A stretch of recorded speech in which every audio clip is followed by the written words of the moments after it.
Nah, kalau lu sendiri tim apa? Tim pertahankan atau tim berhentikan? Kalau saya ngelihat sih, ya Singkat. berhenti aja kali ya.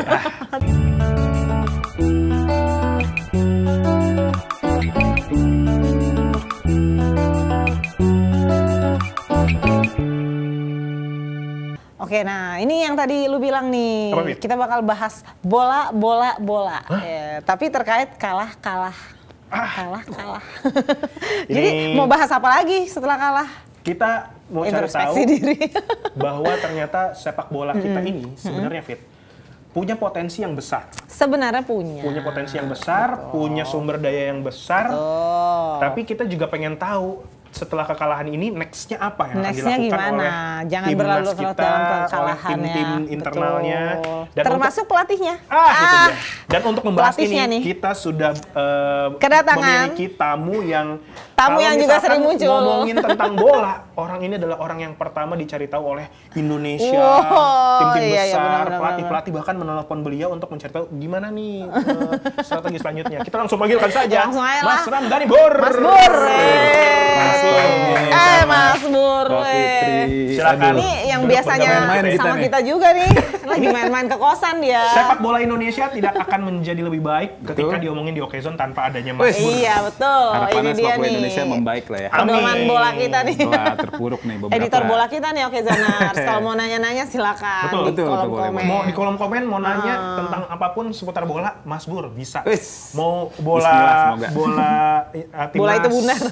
Senior, timnas U23, timnas wanita ya kan? Nah, benar. Bola internasional bola internasional karena semua berita bola beliau. Nah, di Okezone ada semua bola internasional, bola nasional ada semua. Nah, ini nih. Dan juga penjaga gawangnya. benar. Mas Bur, gimana, kemarin tuh kita menelahan kekalahan ya. Ini menyedihkan ya kan pastinya bukan cuma buat kita tapi juga seluruh rakyat Indonesia yang berharap bahwa kemarin tuh di round keempat Piala Dunia road to Piala Dunia 2026 kita tuh lolos. Seenggaknya kita bisa menang lawan Arab atau seri lawan Irak. Tapi ternyata mimpinya pupus. Dan di sisi lain kita bisa melihat bahwa Coach Patrick Kluivert ini dalam memberikan pendapatnya atau menyampaikan apa yang unek-uneknya tidak mengatakan permohonan maaf. Wah, nggak ada kata maaf gitu ya. Iya, betul. Ya memang kan itu hal yang disayangkan ya Mas Tommy dan Mbak Fitri. Setelah match lawan Irak, Indonesia kalah. Saat itu kan para pemain ya seperti Jaijaz, Kevin Dix dan seluruh pemain itu bergeser ke tribun stadion King Abdullah ya. King Abdullah Sport City kan di Jeddah.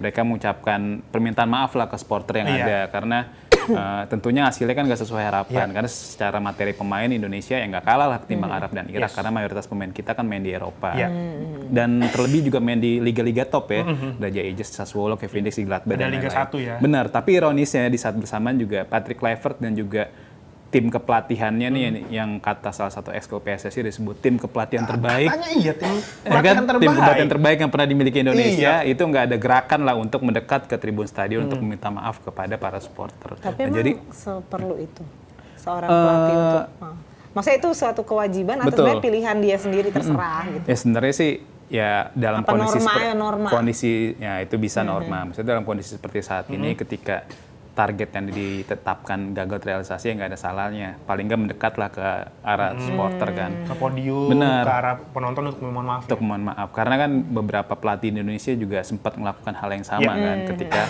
hasil yang didapat tidak sesuai harapan. Nah tapi kan itu ketika kelar pertandingan Kluivert nggak mendekat ke tribun. Itu hal yang pertama. Terus juga di postingan di Instagram di hari Senin ya, 2 hari lalu kan Kluivert akhirnya untuk pertama kali muncul nih di medsos lah ya. Dia mengucapkan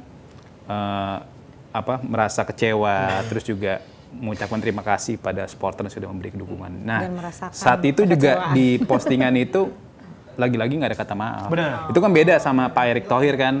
Pak Erick Thohir sebagai ketua PSSI dan juga Menpora langsung mengucapkan permohonan maaf pada para masyarakat Indonesia. Terus juga Pak Erick Thohir juga minta maaf juga ke Pak Prabowo ya kan, ke Presiden Republik Indonesia. Nah itu kata maaf itu yang tidak diucapkan oleh Patrick Kluivert atau tim kepelatihannya. Dan satu lagi, setelah laga melawan Irak itu Kluivert nggak ke Indonesia tapi langsung pulang ke Belanda. Nah itu kan yang jadi viral kan, maksudnya apa salahnya Kluivert lah, maksudnya dalam kondisi seperti sekarang ya bikin aja jumpa pers di Indonesia tepatnya mengucapkan mohon maaf atau ya kita gagal, semoga harapannya di next event kita bisa lebih baik. Karena nggak ada salah buat ngomong kayak mungkin gitu. karena tekanannya terlalu besar. keras, mungkin harusnya mungkin gini butuh waktu. takut. Mungkin butuh waktu. Nah, karena ini kan benar-benar gagal. Beda dengan pertandingan sebelumnya kan yang masih ada pertandingan lagi, jadi masih pede lah minta maaf. Tapi kalau ini kan benar-benar dari media sosial langsung sebenarnya Patrick out gitu kan. Nah, karena Kluivert ini kan secara mental bukan orang baru di sepak bola. Dia salah satu pemain top lah di eranya kan. Dia pernah jadi top skor Euro tahun 2000. Terus juga pasti pernah merasakan momen kegagalan seperti ini. Dan satu lagi juga Kluivert pernah gagal saat itu di tahun 2002 tuh ketika Belanda yang diisi pemain top kayak ada Nistelrooy, ada Kluivert, ada Van der Sar, itu gagal lolos juga ke Piala Dunia 2002. Tapi waktu saat itu statusnya sebagai pemain ya. Jadi kan sebenarnya secara mental Kluivert pernah merasakan momen terpuruk juga di posisi sebagai pemain ya. Nah itu makanya nggak ada salahnya juga sih Kluivert untuk mengungkapkan hal tersebut ke media atau ke. Apa mungkin nggak paham culture sepak bola di sini mungkin? Kalau saya lihat sih hal yang kata maaf itu hal yang lumrah juga, maksudnya nggak masalah di Indonesia aja, di Eropa juga hal yang sama. Kayak Jose Mourinho juga pelatih top nih dari Portugal juga nggak heran kalau misalnya nggak segan juga dia bilang kata maaf juga. Berarti ketika ini yang dituntut itu dia mengucapkan sorry gitu, walaupun paling di captionnya dia udah menyesal dan lain sebagainya. Sebenarnya kalau menurut gue sih itu sebenarnya kata maaf dalam bentuk lain kalau gue baca. Cuma kan memang supporter kita menginginkannya maaf, benar-benar kata maaf bukan yang dalam arti lain gitu ya. Iya, betul. Mas Bur, tadi kan sempat disinggung bahwa tahun waktu Patrick Kluivert masih sebagai pemain pernah juga merasakan kekalahan atau gagal membawa Belanda untuk masuk Piala Dunia 2002. Ketika di saat itu kita ngelihat historis, apakah memang sudah sejak dulu Patrick Kluivert ini memiliki kebiasaan untuk tidak mengucapkan kata maaf? Kalau untuk mengucapkan kata maaf mungkin saya kurang tahu ya. Cuma memang Kluivert ini kan bisa dibilang dari segi sikap selama pemain juga sebagai pemain ada beberapa aksi kontroversial ya. Juga saat masih muda saat itu pernah membawa mobil terlalu kencang hingga akhirnya kecelakaan dan salah satu penumpang yang dibawa meninggal dunia. Terus juga saat sudah bersatu sebagai pelatih dia juga sempat sempat terlibat kasus perjudian walaupun di Eropa dilegalkan ya. Maksudnya di Indonesia itu emang sempat ramai juga isu itu kan. Iya benar. Memang kalau dari segi personal memang Kluivert ya beberapa kekurangannya. Nah itu kan ya mungkin saya juga kurang paham juga akhirnya ketika menjabat sebagai pelatih timnas Indonesia.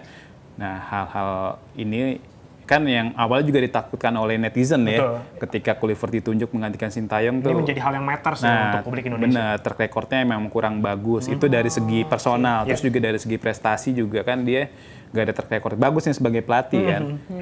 Kluivert datang ke Indonesia dalam statusnya cuma 2 kali nih jadi pelatih kepala tim senior yaitu Timnas Curaçao di tahun 2015.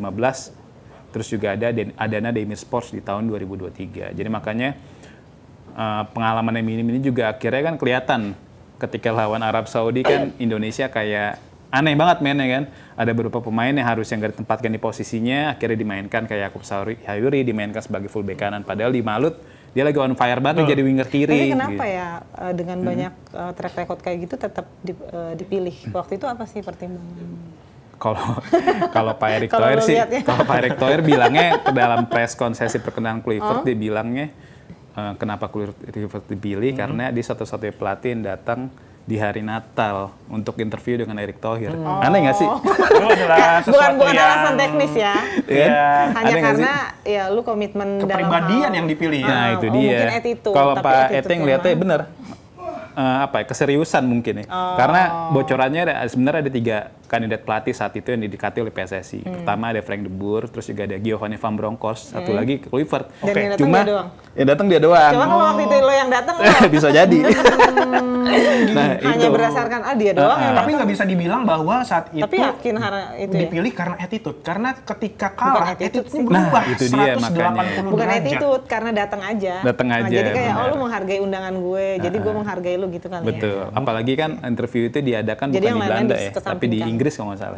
Jadi pokoknya dia terbang Kluivert nih merelakan hari Natalnya di tanggal 25 Desember untuk terbang dari Belanda ke London kalau nggak salah. Itu mungkin itu alasan yang bagus ya sebenarnya, tapi tetap aja harus dipikirkan juga secara baik. teknis dan strategi secara teknis. Terus juga katanya kan sebenarnya Kluivert itu diangkut alasannya karena untuk narik pemain diaspora kan. Karena kan berada di Eropa. Ada kedekatan budaya. Karena kan nama besar Kluivert nih, siapa sih orang Belanda yang pecinta bola yang nggak kenal Kluivert gitu kan. Makanya kan akhirnya di era Kluivert ini Indonesia bisa dapetin beberapa pemain diaspora kayak Milano Jonathan, ada Dean James, Pelo Pessi, juga ada Emil Laudero akhirnya datang kan setelah ditunggu bertahun-tahun. Nah katanya Kluivert nanti jadi magnet nih untuk narik pemain diaspora, sedangkan nanti Alex Pastoor dan Denny Lanzat yang ngolah strategi.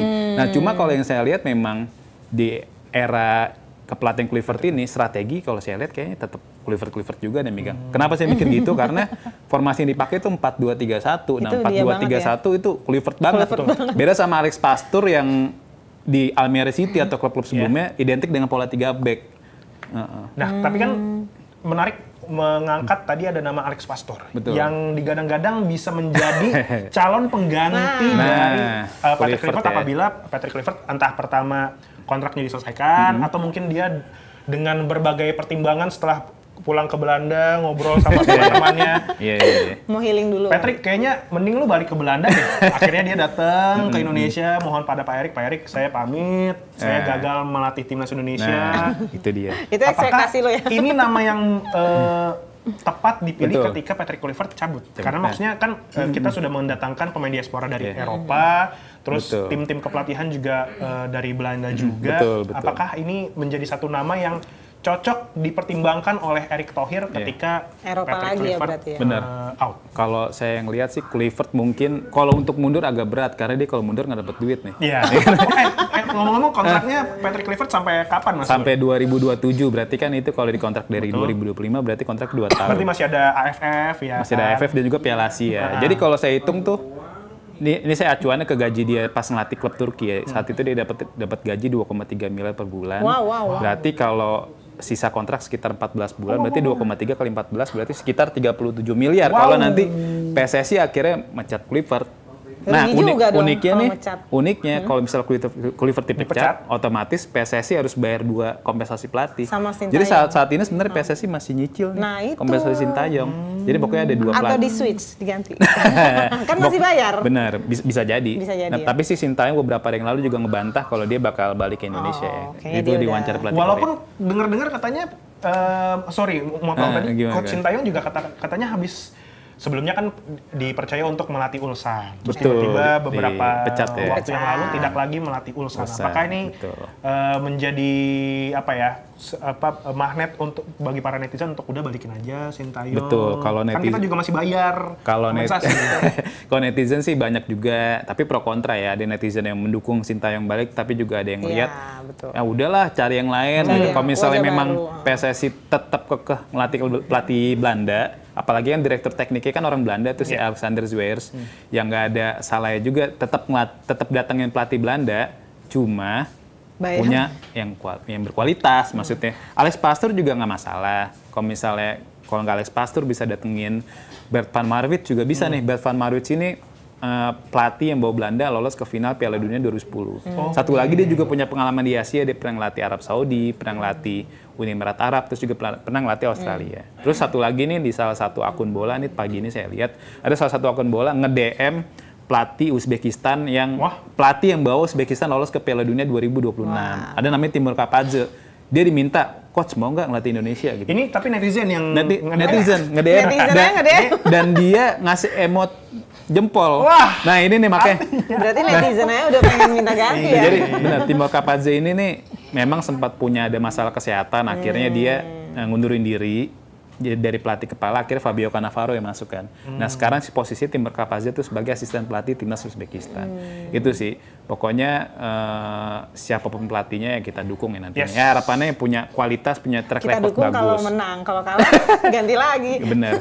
Ya harapannya sih ya pilihan selanjutnya kalau memang Kluivert akhirnya mundur ya atau dipecat bisa dapat yang jauh lebih bagus ya. Baik. Tapi kalau melihat kondisi sekarang dengan adanya tim yang baru sudah datang, maksudnya pemain-pemain yang sudah datang dari magnet yang disebut-sebut oleh Patrick Kluivert ini, apakah bijaksana melihat dari ada beberapa faktor ya, pemain sudah datang, biaya sudah dikeluarkan dan ada juga kompensasi yang harus dikeluarkan oleh PSSI ketika harus memecat Patrick Kluivert. Apakah ini pilihan bijaksana untuk memecat atau dibiarkan untuk bergulir untuk memberikan kepercayaan atau waktu kepada Patrick Kluivert dalam sisa kurang lebih 2 tahun ya. Sisa kepemimpinan? Kalau saya melihat kalau memang PSSI memang punya niat untuk memperbaiki prestasi timnas, yang nggak ada salahnya Kluivert untuk diberhentikan. Karena persiapan timnas Indonesia ini masih cukup panjang untuk Piala Asia 2027. Betul. Jadi kenapa PSSI nggak ngasih kepercayaan ke pelatih baru ketika kan masih ada waktu nih, Piala Asia masih 1,5 tahun lagi kan.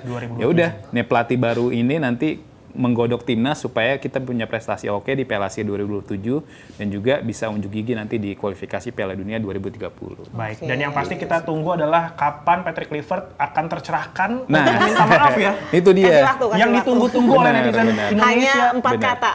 Maaf atau sorry. Iya. Oke, pokoknya mungkin minggu depan ya, karena minggu depan kemungkinan besar paling cepat bakal digelar rapat Exco, rapat Exco PSSI. Di situ akan diputuskan apakah Kluivert akan dipertahankan atau dipecat. Nah, kalau lu sendiri tim apa? Tim pertahankan atau tim berhentikan? Kalau saya ngelihat sih, ya singkat. Berhenti aja kali ya. Tim berhentikan. Baiklah, kalau gitu. Oke, bisa ya jawab di kolom komen tim pertahankan atau berhentikan. Sudah memberikan kita pencerahan mengenai Patrick Kluivert. Kita ketemu lagi di kesempatan lain. Siap, makasih banyak. Lanjut juga main ke kosannya. Siap. Udah main-main. Kapan-kapan main-main kita. Main-main lagi ya. Harus bubur ayam sambil ngopi ya. Thank you Mas Bur. Thank you Mas Bur.